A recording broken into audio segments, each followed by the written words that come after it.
அனைவருக்கும் வணக்கம். இன்னைக்கு கத்தரிக்காய் முருங்கைக்காய் மாங்காய் சாம்பாரும் சிக்கன் உப்பு கறியும் எப்படி செய்கிறேன்னு பார்க்கலாம். முதல்ல சாம்பார் எப்படி வைக்கிறேன்னு பார்க்கலாம்.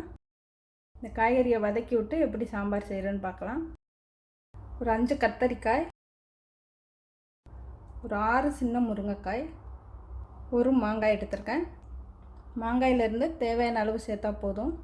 சின்ன உருளைக்கிழங்கு 1. சாம்பாரில் உருளைக்கிழங்கு சேர்த்தாலும் சுவை நல்லாயிருக்கும். இந்த மாதிரி கட் பண்ணி எடுத்துக்கலாம். மாங்காயை தனியாக எடுத்து வச்சுக்கணும். சின்ன வெங்காயம் தான் சாம்பாருக்கு நல்லாயிருக்கும். சின்ன வெங்காயம் ஒரு 12, பெரிய வெங்காயமாக இருந்தால் ஒரு வெங்காயம் போதும். சின்ன தக்காளி 2, ஒரு 5 பச்சை மிளகாய், கருவேப்பிலை தேவையான அளவு, கொஞ்சமாக புளி கரைச்சிட்டு 1 டேபிள் ஸ்பூன் அளவு சேர்த்தா போதும். தண்ணி சேர்த்து ஊற வச்சுருக்கேன். 2 பூண்டு பல் கழுவிட்டு நச்சு எடுத்துக்கணும். துவரம் பருப்பு 3/4 கப் அளவு எடுத்துருக்கேன். காய் கம்மியாக இருந்ததுன்னா 1/2 கப் அளவு சேர்த்தா போதும். காய்கறிக்கு தகுந்த மாதிரி சேர்த்துக்கலாம். அலசிட்டு கொலையை வேக வச்சு எடுத்துக்கலாம். குழம்பு சீக்கிரம் வைக்கணும்னா இதில் வெங்காயம் தக்காளியும் சேர்த்து வேக வச்சுக்கலாம். நான் இன்றைக்கி வதக்கி தான் செய்ய போகிறேன். கடாய் வச்சுட்டு தேவையான அளவு நல்லெண்ணெய் சேர்த்துக்கலாம். காயெல்லாம் வதக்கி செய்கிறதுனால கொஞ்சம் அதிகமாக எண்ணெய் சேர்த்துக்கலாம். எண்ணெய் காஞ்சதும் உளுந்து, கொஞ்சமாக கடுகு, சீரகம், கொஞ்சமாக சோம்பு, கொஞ்சமாக வெந்தயம் நல்லா வெடிக்க விடணும்.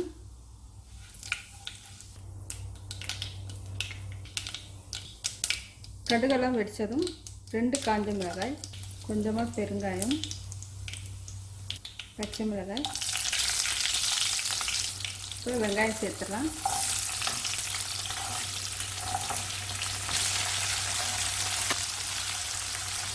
கருவேப்பிலை,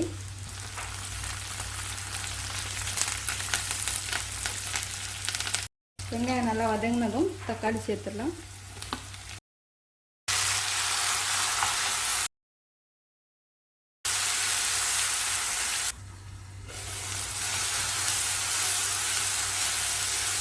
இப்போ கட் பண்ணி வச்சுக்க காயை சேர்த்துக்கலாம்.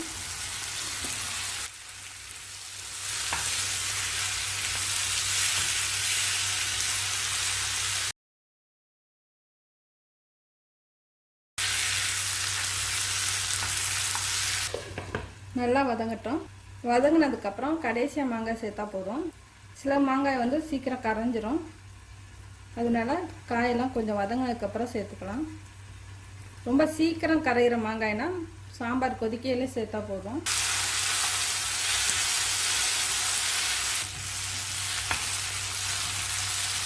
காய் அரைத்தரத்துக்கு மேலே வேகணும். கத்திரிக்காயை பார்த்திங்கன்னா தெரியும் இந்த மாதிரி. இப்போ பொடியெல்லாம் சேர்த்துடலாம். மல்லிப்பொடி 4 டீஸ்பூன். இந்த தூள் எப்படி அரைக்கிறதுன்னு கீழே லிங்க் தரேன். காரத்துக்கு தகுந்த மாதிரி மிளகாய்த்தூள் 2 டீஸ்பூன் அளவு சேர்க்குறேன்.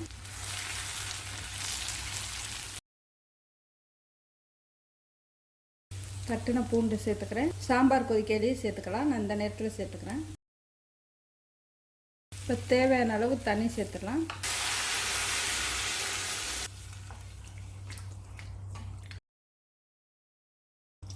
மூணு டம்ளர் அளவு தண்ணி சேர்த்துருக்கேன். ஒரு கொதிக்கட்டும். அதுக்கப்புறம் உப்பு சேர்த்துக்கலாம். மாங்காய் இதில் சேர்த்துக்கிறேன்.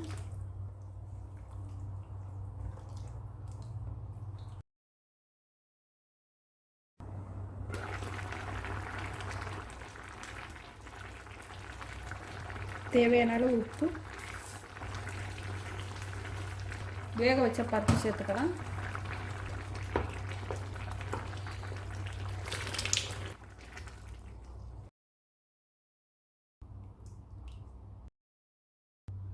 ஒரு 3லேருந்து 4 நிமிஷம் மிதமான தீயில கொதிக்க விடலாம். இப்போ கரைச்ச புளி சேர்த்துக்கிறேன். ரொம்ப அதிகமாக சேர்க்க வேண்டாம். மாங்காய் ரொம்ப புளிப்பாக இருந்ததுன்னா இதை விட பாதி அளவு புளி சேர்த்தா போதும். புளி சேர்த்து ஒரு கொதித்ததும் இறக்கிடலாம். இப்போ அடுப்பு ஆஃப் பண்ணிடலாம். ஆஃப் பண்ணிவிட்டு மல்லித்தழை இருந்தால் சேர்த்துக்கலாம். நல்லா வாசமாக இருக்கும்.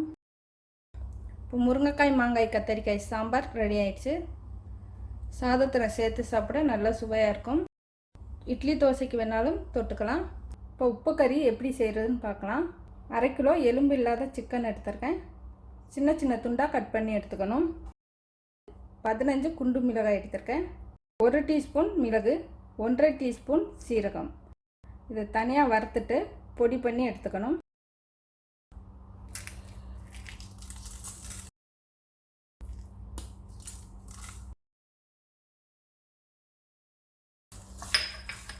பெரும்படியான விதையை நீக்கி எடுத்துக்கலாம்.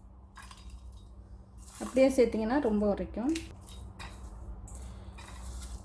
முழுசாக எடுக்கலாம், பெரும்படியை தான் எடுத்திருக்கேன். ஒரு 10-12 சின்ன வெங்காயம் தோல் உரிச்சிட்டு நறுக்கி எடுத்துக்கலாம். வெங்காயம் கட் பண்ணி எடுத்துட்டேன். கருவேப்பிலை கொஞ்சம். கடாய் வச்சுட்டு தேவையான அளவு நல்லெண்ணெய், கொஞ்சமாக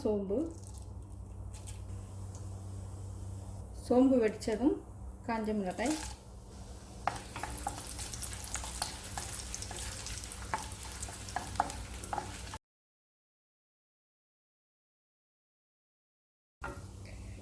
கருவேப்பிலை, வெங்காயம் சேர்த்துக்கலாம்.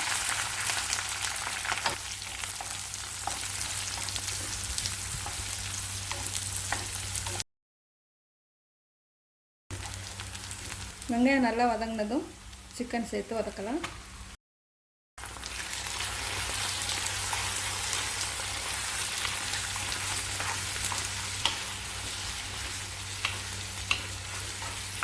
பச்சை கறி நிறம் மாறி வர வரைக்கும் 2 நிமிஷம் வதக்கி எடுத்துக்கலாம்.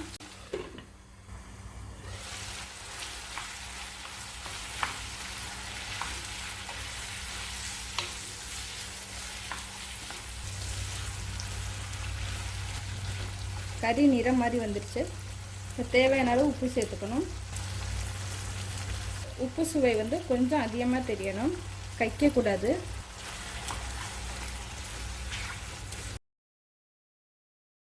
கொஞ்சமாக மஞ்சள் தூள், நுணுக்கி வச்ச பொடி சேர்த்துலாம். அப்போ தான் சிக்கனில் சேரும்.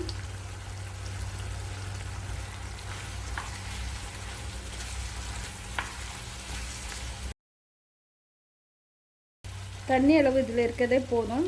அதே தண்ணியில் வெந்ததுன்னா கொஞ்சம் சவு மாதிரி இருக்கும். கொஞ்சமாக தண்ணி சேர்த்துக்கலாம். 1 டேபிள் ஸ்பூன் அளவு தண்ணி. அதிகமான தண்ணி சேர்க்க வேண்டாம். இதே மிதமான தீயில் அப்படியே வேக விடலாம். கறி சுருண்டு வந்ததும் எடுத்துடலாம்.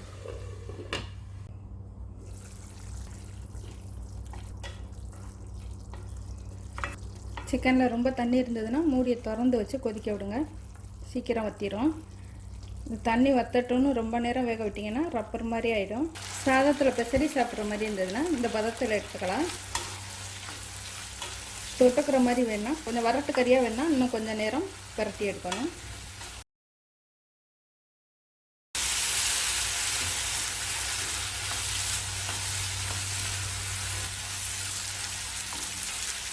மசாலாலாம் சிக்கனில் சேர்ந்து ஒட்டி வரும். அடுப்பு ஆஃப் பண்ணிடலாம்.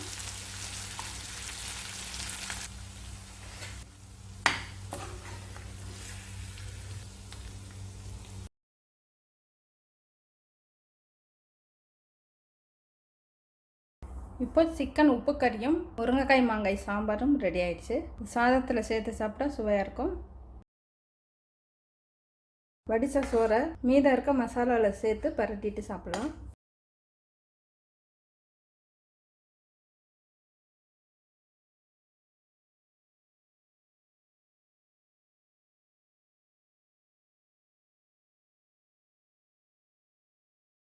நன்றி, வணக்கம்.